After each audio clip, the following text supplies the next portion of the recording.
Let me begin by thanking you for inviting me to address such an august group on such an important topic.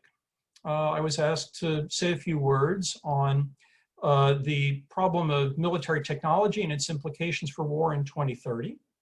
That's a terribly important question. And in the context of a conference that I think is appropriately entitled The Future in the Past, I think one useful way of shedding some light on this question is to take a look at the history of the debates over future warfare that have been held in a variety of world militaries for a long, long time. And I think that debate has tended to be shaped around the age-old contrast between those who advocate radicalism and those who advocate conservatism, between those who think the need is for revolutionary change and those who think that the appropriate way forward is incrementalism.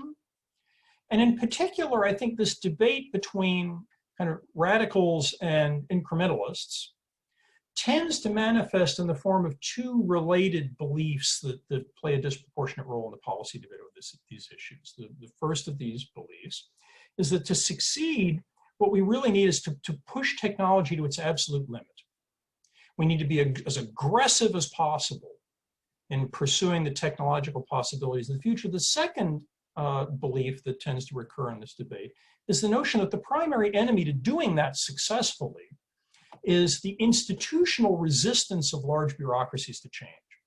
That the problem is all of these head in the sand, reactionary bureaucrats, these cavalry generals, battleship admirals, and pencil pushers in departments and ministries of defense, and that the real challenge is to get these people somehow or another to get off the dime and change. Figuring out what the change ought to be is not as challenging as simply getting innovation to occur.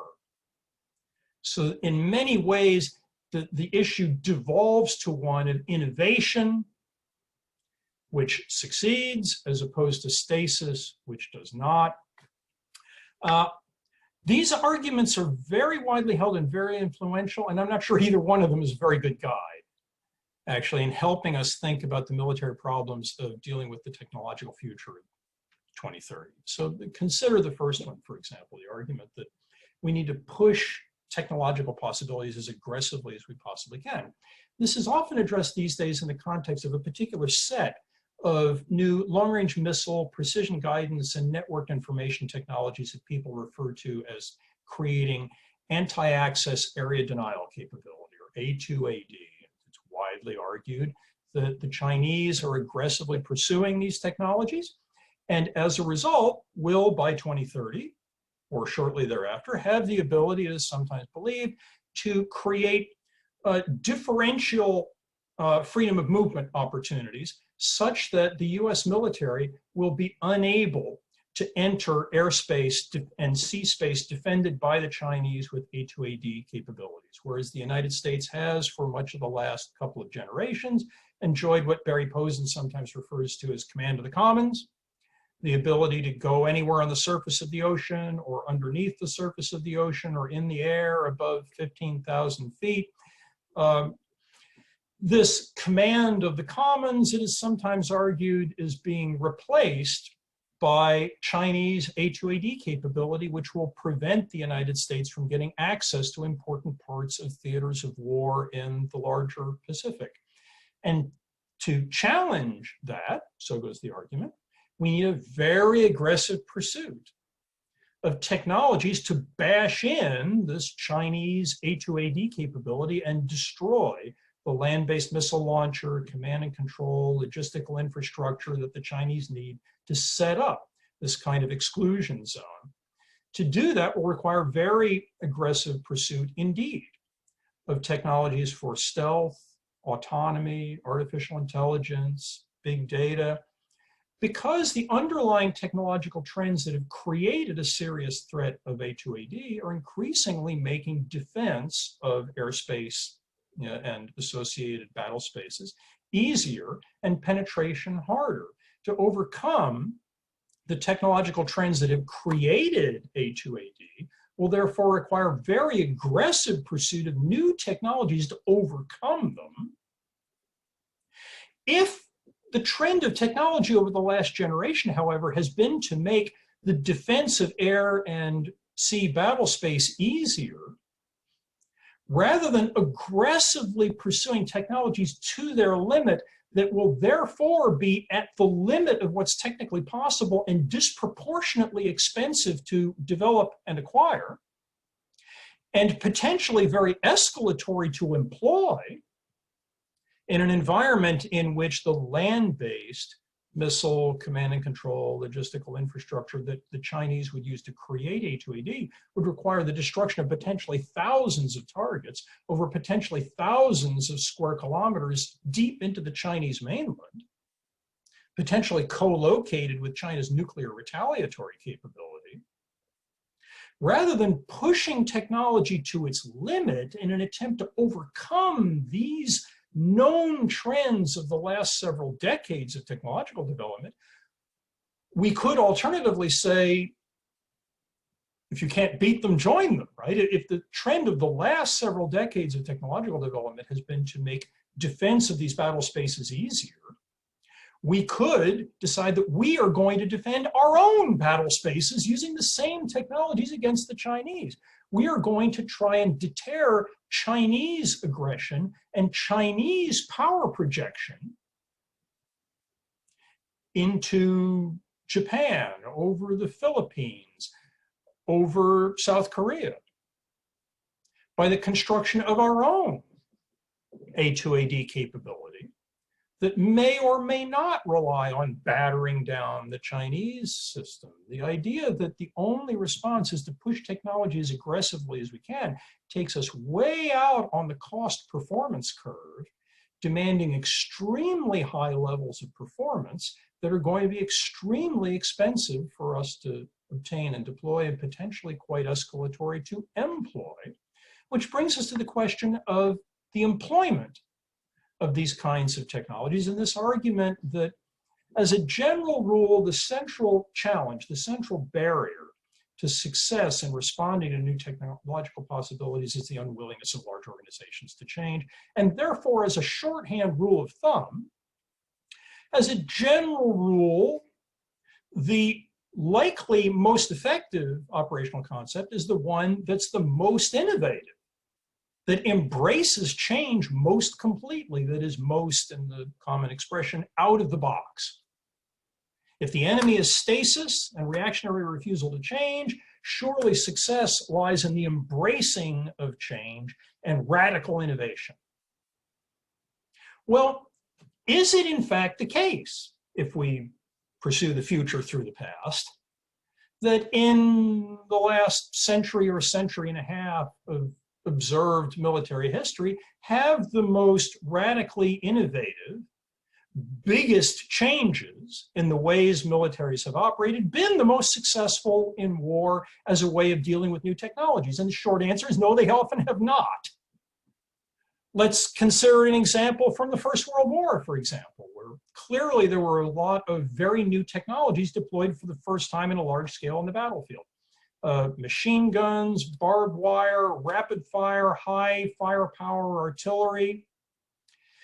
The generation of European military officers that were figuring out what to do with all this new technology in August 1914 had all been raised in a military system and a military culture in which infantry was the queen of battle. The expectation was that the infantrymen would decide the result of the war, and therefore the officers who commanded the infantry were the highest status individuals in all these organizations. The other branches were there merely as second order, secondary supporters to enable the high status infantry to decisively win the war. Artillery, mere supporter of the infantry. Cavalry, mere supporter of the infantry. Aviation, mere supporter of the infantry. These doctrines were carried by all the combatants into the war in August 1914, and the result in the face of new technology was slaughter. The famous Schlieffen offensive ground to a halt short of taking Paris. The French attempt to attack into German defenses on the other side of the front collapsed in the battles of the frontiers, at the cost of untold tens of thousands of human lives. The result of this painful experience of a given set of doctrines in the face of new technology was not stasis. These officer corps did not simply say, we are going to insist on doing the same thing. Instead, they basically threw out the window everything they thought they knew about warfare. They took an entire lifetime of military experience that said the infantry is the key to success and failure, and replaced it with a completely unprecedented, wholly new, never seen before doctrine that said artillery, this minor technocratic supporting arm of their entire military experience, is instead going to be the decisive arm of modern warfare. As the French put it, l'artillerie conquiert, l'infanterie occupère. The artillery conquers, the infantry merely occupies. I can't think in the entire history of warfare of an idea as radical as that. Complete 180-degree rejection of everything everyone thought they knew. Creation out of whole cloth in a matter of just a few months of an entirely new conception that required an entirely new modernization agenda and force structure concept, in which artillery was going to be rapidly expanded, artillery and infantry was going to be shrunk. This really, really radical, extraordinarily innovative doctrine turned out to be an extraordinarily bad idea, right? It turns out that even if you deploy lots and lots of it, the artillery of 1915 is not sufficient to conquer. It cannot destroy enough of the defenses in front of it to allow the infantry to occupy, and the result is the great trench stalemate as we now understand it. The trench stalemate was not the result of a bunch of officers not being innovative enough, not changing enough. They were innovating radically. This was as out of the box as anything we've seen before or since. It just wasn't a good idea. Now, this idea that radical change isn't necessarily a good idea isn't limited to 1915, right? The interwar period poses another set of dilemmas with respect to the new technologies of the tank, the airplane, and the radio. All the European great power militaries are aware of these technologies and are buying them and are trying to figure out how to use them. The British Army, under the influence of the British military intellectuals, Basil Littlehart, J.F.C. Fuller, Percy Hobart, and others, decide that the appropriate way to make use of this new technology is radical change. We are going to conceive of the tank as a new weapon that is going to be used in concentrated, independent formations that will engage in sweeping, high-speed, long-range maneuvers over the ground in the same way that cruisers do on the ocean. And these kinds of sweeping, high-speed, deep penetration maneuvers will enable a return to decisive warfare and offensive success, rather than all this trench warfare awfulness of the previous experience from 1915 to 1918. And if that's the way you want this new technology to be used, the last thing you want to do is weigh it down with a bunch of infantry and a bunch of artillery and engineers and all these other supporters that don't have the kind of sweeping mobility of the new tank. So the British designed a tank division organization that was the most pure tank concentrated version of this idea of any of the great power militaries in the beginning of World War II. The Germans, by contrast, who are often thought of as, the radical innovators, look at their experience in World War I, look at the new technologies of the tank, the radio, and the airplane, and conclude that the right way to do this is fold them into something that looks very much like a 1918 German infantry division. The Panzer Division of 1939 and 1940 has a lot of infantry in it. It has a lot of artillery in it. It's got engineers. It's got logisticians. It's expected to work together with the Air Force.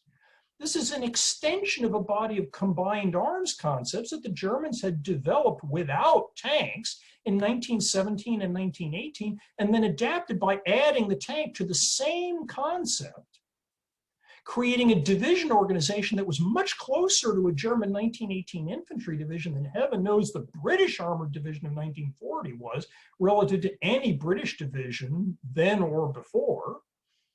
The combat experience of this radically innovative, pure tank independent armored division doctrine in Britain, and this combined arms incrementalism of the German Panzer Division in 1940 led to the Germans conquering France in a campaign of just a couple of weeks, and British counterattacks getting wiped out by German anti-tank guns that unsupported, no infantry available, pure tank offensives couldn't cope with, right? All modern military organizations understand that combined arms theory says you can't use pure tank formations against any kind of coherent defense. It requires supporting arms in a way that exploits ideas from 1917 and 1918 in an incrementalist, evolutionary way as the Germans did. British radicalism produced radical failure. And it's not even limited to World War II, right? The US Air Force after World War II decided that the future of war is in the new technology of atomic weaponry. We aren't going to be running close air support missions for ground armies anymore. We aren't going to be dogfighting other aircraft in the air anymore. We are going to be delivering strategic nuclear weapons, and that's the way of the future because of the radical nature of nuclear weapons technology. And they redesigned the Air Force around this mission and then found themselves fighting non-nuclear conventional wars in Korea and Vietnam with an Air Force that wasn't designed for this purpose, because that looked like old-fashioned World War II style stuff. The Air Force was going to be more visionary and radical than that, got way out ahead of the actual pace of military change and suffered badly for it. The US Army did the same thing. In response to the new technology of atomic weapons, the US Army decided we're going to throw out this old-fashioned, large-scale combined arms ground warfare, and we're going to substitute a new pentomic division conception in which small, independently maneuvering, widely dispersed and widely separated forces are going to rely heavily on nuclear firepower to enable them to cope with a concentrated Soviet opponent. That idea didn't even get as far as trial and actual warfare. The Army tested it extensively in a series of field tests and maneuvers and came to the quick realization that this is very out of the box, really innovative, very different, and completely impractical, right? There was no way to supply all of these radically separated small units scattered all over the battlefield, among other problems, and the Army rejected it. I think what actual observed military history tells us, right, for over a century of military experience, is that this kind of rule of thumb assumption shortcut to serious thought, that the best solution is the most innovative solution, the best solution is the one that's the furthest out of the box, the best solution is the one that most fully embraces change and the radical pushing of the technological frontier, is not always the best solution. It is possible to over-innovate just like it's possible to under-innovate.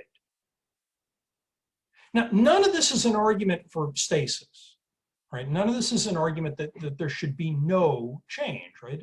All human experience involves change. The argument is what kind of change? Moderate, incremental, business as usual kind of change? Or radical, outside the box, revolutionary change? And I think what the actual military experience of the last century and a half should tell us is that this shortcut is not a very good shortcut. It's simply not the case that the only danger is to under-innovate. You can also over-innovate. And what that means is that if we want to get the technological future of 2030 right and prepare ourselves correctly for it, both with respect to what kinds of technology should we pursue and with respect to what kinds of operational concepts and organizations and doctrines do we need to make use of them, We can't rely on these kind of simple rules of thumb. We've got to get on with the sustained, hard intellectual work of understanding cause and effect in warfare, of coming to a better body of knowledge to help us grasp cause and effect in the conduct of this very complicated, intricate, very important human technological phenomenon of war. And I can't think of a better group to move that agenda forward and to explore cause and effect in the conduct of war in a way that will help us understand what should we do to prepare for the technological future of 2030 than the group assembled for this conference. And I thank you again for giving me an opportunity to address you in this way, and I wish you Godspeed in this very, very important and very challenging enterprise. Thank you once again.